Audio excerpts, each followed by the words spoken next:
SSC exam में नाकामियों को लेकर एसएससी एस्पिरेंट्स ने छात्र महाआंदोलन का आगाज किया है। इस समय मैं दिल्ली के रामलीला मैदान में खड़ा हूं और आपको मैं अपने पीछे तस्वीरों में दिखाना चाहूंगा कि हजारों की गिनती में जो एसएससी एस्पिरेंट हैं भारत के अलग अलग कोनों से दिल्ली के रामलीला मैदान में इकट्ठे हुए हैं। और पहली बार नहीं, अगस्त के पहले ही दिन देखा गया था कि हजारों जो एसएससी एस्पिरेंट थे वो जंतर मंतर पहुंचते हैं, जहां देखा जाता है बाद में पुलिस उनको उठा लेती है, टीचर्स भी वहां पर पहुंचते हैं। और साफ तौर पर जो एसएससी एस्पिरेंट्स की मांगे हैं कि एसएससी एग्जाम में जो नाकामयाबी हैं, चाहे सेंटर एलोकेशन को लेकर हो, सवाल जवाब में गलतियों को लेकर हो, एग्जाम में देरी को लेकर हो, और एग्जाम सेंटर में जो मिसमैनेजमेंट को लेकर, जो बहुत सारे इश्यूज को लेकर जो एसएससी एस्पिरेंट हैं पिछले एक महीने से धरना प्रदर्शन कर रहे हैं। हमारे साथ एसएससी के टीचर्स भी जुड़ चुके हैं, स्टूडेंट्स भी जुड़ चुके हैं। तो सर, फिर आपको आना पड़ा, फिर प्रोटेस्ट शुरू करना पड़ा। पहले भी एसएससी एस्पिरेंट्स ने प्रोटेस्ट किया था, देखा गया था अगस्त में जंतर मंतर, जहां ब्रुटैलिटी भी देखी गई। पुलिस ने एसएससी एस्पिरेंट्स को उठाया भी, टीचर्स को भी उठाया।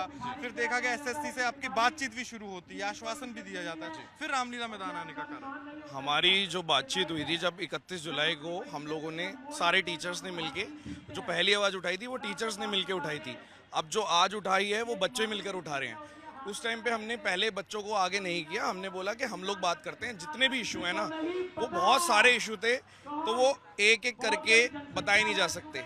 हमने बोला कि हम पहले डीओपीटी मिनिस्टर से मिलेंगे और वहाँ पे मीटिंग करके हम सारे मुद्दों को उठाएंगे, चाहे वो एसएससी से रिलेटेड हो, चाहे वो रेलवे से रिलेटेड हो। तो हम जब 31 जुलाई को गए तो आपने देखा कि उन लोगों ने मतलब उस चीज़ को थोड़ा अलग एंगल दे दिया और हम लोगों पे एफआईआर हो गई, मेरे पे एफआईआर हो गई और बाकी टीचर्स पे भी एफआईआर हो गई।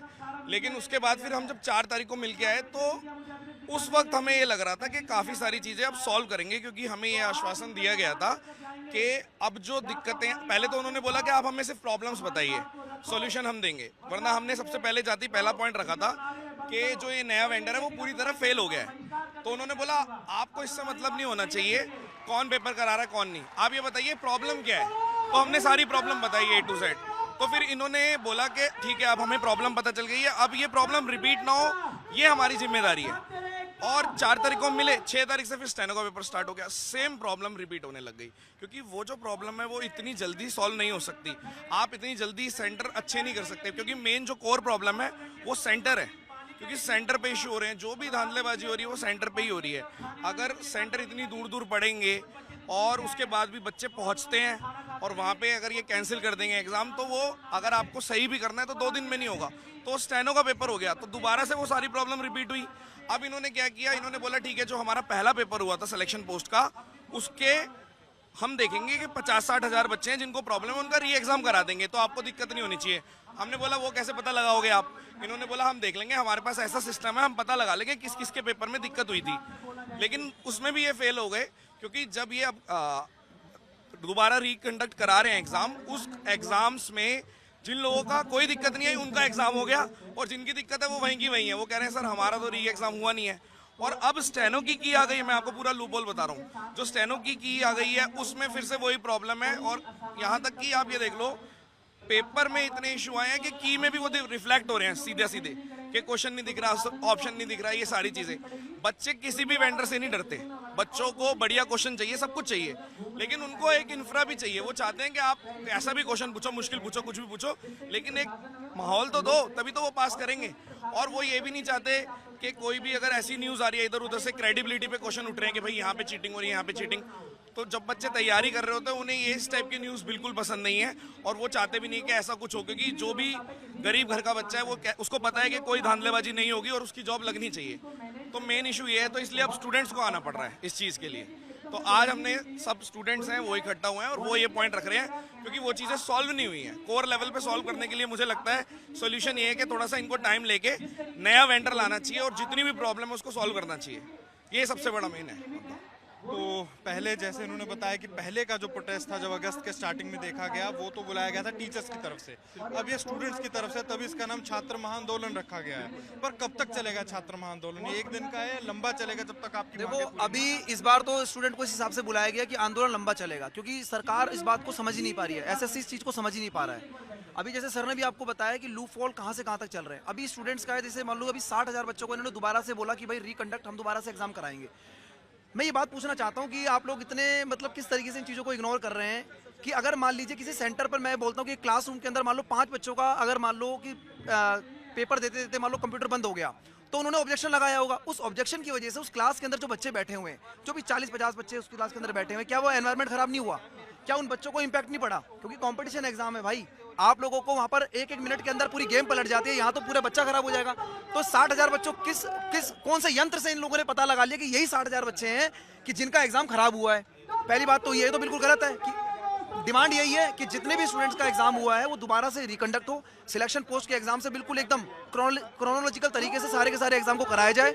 और इस बार जो स्टूडेंट आए हुए हैं वो तभी यहाँ से जाएंगे जब सारी डिमांड, यानी कि सिलेक्शन पोस्ट का एग्जाम जहाँ से इन्होंने एसएससी ने 2025 के एग्जाम स्टार्ट किए हैं, यहाँ से ये एग्जाम कैंसिल हो, दोबारा से सही तरीके से हो। और जो वेंडर है ये तो पूरी तरह का फेल हो चुका है, इसमें तो बस यही बात है कि पर्दा डालने वाली बात है, लेकिन ये काम नहीं चलेगा। ठीक है, एक ऐसा वेंडर है, हमारे पास भी लाखों फॉलोवर हैं, सर के पास भी लाखों फॉलोवर हैं।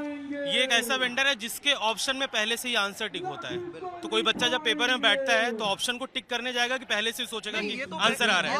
और दूसरी सबसे बड़ी बात ये है सर कि रीजनिंग में मैथ के क्वेश्चन डाल दे रहे हैं। कोई भी बच्चा ये नहीं चाहता कि अगर इंग्लिश अटेम्प्ट कर रहा है तो उसमें मैथ से क्वेश्चन आए। सर मैं एक मैथ्स का क्वेश्चन था उसमें, और रीजनिंग के ऑप्शन डाल रखे थे। बताइए जब ऑप्शन कैसे देखेगा? मतलब सबसे बड़ी बात है कि बच्चा तैयारी कर रहा है। सबसे बड़ा फेलियर उस समय होता है कि चलो आपने तैयारी करी लेकिन ऑप्शन ही गलत है। मतलब आउट ऑफ सिलेबस एक चीज बनती है, ठीक है, मान लिया कि ऑप्शन गलत दिया, लेकिन मैथ्स के क्वेश्चन में रीजनिंग देना, एजुकेटिव सर छोटी छोटी चीजों को नहीं करा पा रहा है तो कैसे सीजीएल करा सकता है, जहां पर इंस्पेक्टर बनता है, जहां के बच्चों का भविष्य होता है। अभी तो जस्ट शुरुआत हुई है।